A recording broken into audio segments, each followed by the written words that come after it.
Arkadaşlar merhaba. Biraz yük taşıdık herhalde, bagaj kapağını zorladık.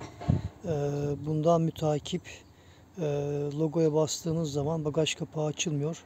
Hani bununla ilgili neler yapacağız onları size aktarmaya çalışacağım. Şöyle göstereyim.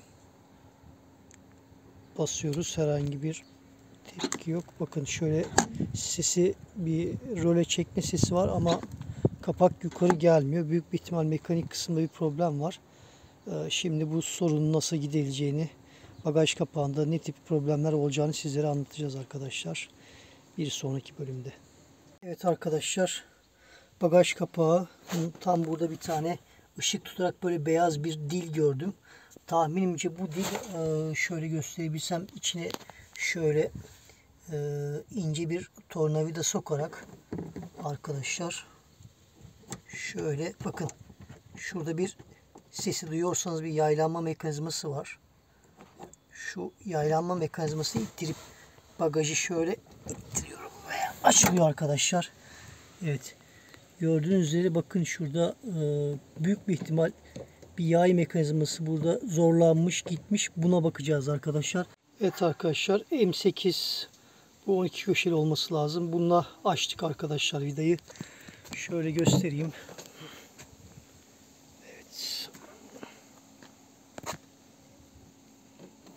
Şuralardan arkadaşlar, bakın şuralardan şöyle göstereyim. Vidalar, iki tane vida var.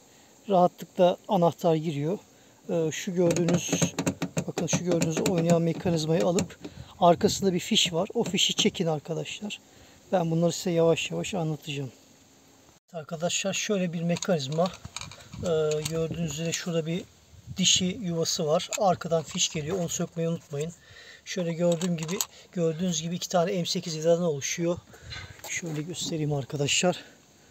Bakın şurada da fiş yuvası var. Gösterebiliyor muyum? Evet arkadaşlar, şurada fişi geliyor. Bu fişi, soketi zaten sökmeyi siz biliyorsunuz. Daha önceki videolarda açıkladım. Şimdilik eğer mekanizmayı tamir edebilsem mekanizmayı tamir edeceğim. Eğer bu mekanizmayı tamir edemezsem arkadaşlar yenisini almak zorunda kalacağız ama büyük bir ihtimal çok pahalıdır. Tamir etmeye çalışacağız arkadaşlar. Bunu bir şekilde içini açıp onunla da ilgili zaten videoda paylaşımda bulunurum arkadaşlar, nasıl tamir olacağını. Zaten bastığın zaman bir ses geliyor. Cızıt diye bir ses geliyor. Büyük bir ihtimal mekanizmada ya bir yay atık ya bir dişli kırık bir şeyler var. Onu da bakacağız arkadaşlar. Tamirini önce yapmaya çalışacağız. Arkadaşlar mekanizmayı söktük zaten. İçinde böyle sallanan, kopan bir şey var. Şurada tırnaklar var arkadaşlar. Şu tırnak. Şurada bir tane daha tırnak var. Şimdi biz bunu Volkswagen'e gitsek herhalde bizden yaklaşık olarak bir 50 euro falan isteyecektir. Yani 40-50 euro. O da 2000-3000 lira para. Önce bakalım, bir tamir etmeye çalışacağız. Şurada elektrik sinyali yollayarak bagajı açıyor arkadaşlar. Elektrik soketi bu öyle. Şurada şeyler var, tırnaklar var. Çözmeye çalışacağız. Arkadaşlar bu size bahsettiğim manuel mandal. Bu mandalı böyle tornavidayla ittiğiniz zaman bagajınızda orada kaldı mı veya açmadım mekanizma veya elektriksel bir problem oldu, bunu da manuel olarak açıyorsunuz ama şurada bakın bir takım şeyler var, böyle sallanıyor. Bir şeyler kırılmamıştır umarım, yerinden çıkmıştır diye düşünüyorum. Şimdi şu kapağı aldım, altındaki kapağı. Şimdi bunu bakacağım derinlemesine, içinde bir şeyler var mı? Tekrar bunları inceledikçe sizinle paylaşacağım arkadaşlar. Evet arkadaşlar, sallarken şöyle bir parça kırıldı. İçinden daha açmadan şöyle bir kırık parçamız var. Bunu bir şekilde metal konstrüksiyon veya atıyorum bir epoksi ile bakalım yapabilir miyiz?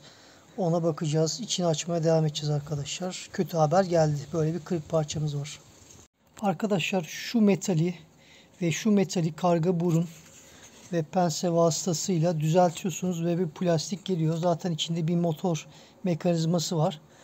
Şurada kırılan parçalar, dağılan parçaları görüyorsunuz. Bunlara bakalım, bir şeyler yapabilir miyiz? Ona bakacağız arkadaşlar. Şimdilik devam edeceğim size açıklamaya. Gördüğünüz gibi basit mekanizma var. Motor enerjiyi veriyor ve buradan bir şeyleri çekiyor arkadaşlar. Buradaki mekanizmayı gördüğünüz üzere çekiyor ama bir şeyler dağılmış içinde. Plastik parçaları var. Onlara bakacağız arkadaşlar, inceleyeceğiz. Ayrıca bir yay da boşta. Şu yay. Onlara hepsine bakacağız arkadaşlar. Arkadaşlar bu kırılan parça şuraya oturuyor. Şu şekilde. Bakın arkadaşlar şu şekilde oturuyor buraya. Bu yay da şurada bir yere arkadaşlar tutuyor ve bu kilit mekanizmasını çalıştırıyor. Onu da size anlatacağım tam nasıl çalıştığını. Şunu motor ittiği anda yaydan kurtuluyor. Şu dil şak diye burayı açıyor arkadaşlar. Bakın şurayı şak diye açıyor arkadaşlar. Onu canlı olarak da anlatacağım size. Şuraya benim tamirdeki öngörüm arkadaşlar. Tam zoom yaparsak şuraya bir pim gibi bir şey koyup arkadaşlar yayı tekrar mekanizmaya tutturacağız. Çünkü kırılan parça arkadaşlar şu gördüğünüz yayın tutan bir parçaymış. Ben buraya metal bir şey yapacağım. Plastiği de bir şekilde epoksi veya 505 gibi yapıştırıcı tam şunu metale yapıştıracağım arkadaşlar. Zaten şöyle gördüğünüz üzere kendi kanalı var. Bu kanala oturtup arkadaşlar güzel sağlam bir iş yapacağım. Evet arkadaşlar çalışma mekanizmamız, bagajı böyle kapatıyoruz. Bakın bagaj kapandı. Şuraya metal girdi. Buradan motor ittiriyor ve şak diye açılıyor arkadaşlar. Bizim kırılan şuradaki pim arkadaşlar, tam şöyle gösterirsem odak yapabilirsem tam şuradaki pim arkadaşlar. Burayı epoksiyle yapıştıracağız. Zayı da ben direkt buraya taktım. Şu an bir problem yok gibi. Bakın şimdi mekanizma itiyorum. Şak diye açılıyor. Bagajı kapattım. Tekrar motor bunu ittirdi. Şak diye açılıyor arkadaşlar. Şurayı sağlam bir epoksi ile yapacağım arkadaşlar. Böyle bir epoksi buldum. Bununla yapıştırıp 24 saat bekleyeceğim. Güzel sonuç alacağımı düşünüyorum. Dediğim gibi orada kırılan pim yayı tutan bir pimmiş arkadaşlar. Şu gördüğünüz ince bir plastik parça tam şu deldiğim noktada. Ben metali delmeye kalktım ama biraz metal çok sert çıktı. İnce uçta çok da ekipmanım olmadığı için şu an mekanizma çalıştığı için böyle bir çözüm buldum. Bir problem çıkacak gibi gözükmüyor. Gayet sağlıklı çalışıyor. Zaten açtığımda yay bir taraftaydı arkadaşlar. 40 parçalar vardı. O 40 parçalardan bir tanesi de şuydu. Şöyle göstereyim arkadaşlar. Bakın büyük bir ihtimal burada yayı tutan bir plastik parçası kırılmış. Burayı biraz basit yapmışlar arkadaşlar. Ben de yayı direkt şurada bir yere tutturacağım ve devam edeceğim. Evet arkadaşlar, mekanizmamız şöyle çalışıyor. Buradaki motor şuradaki pini itiyor arkadaşlar. Şöyle göstereyim. Şu pini itince şuradan bakın şu an kilitli pozisyonda. Şuna basıp şak diye açıyor. Tekrar kilitlemek istersek böyle kilitliyoruz arkadaşlar. Ben burayı epoksi ile yaptım. Normalde yayın şurada tırnağı varken biraz yay aşağıda kaldı ama şu an gördüğünüz üzere çalışıyor mekanizma. Yani kilitlemeyi yapıyor. Şöyle göstereyim. Şu an açık bagaj kapağı mekanizması. Şöyle yaptığınız zaman kilitleniyor. Şöyle yaptığınız zaman açılıyor arkadaşlar. Son olarak da şu gördüğünüz iki tane pinleri şuraya şu şekilde oturacak arkadaşlar. Soket böyle gelecek. Tam şu gördüğünüz çentik arkadaşlar şunun araya girecek. Bakın şurada delik var arkadaşlar. Bunları pense yardımıyla buraya oturtturacağız.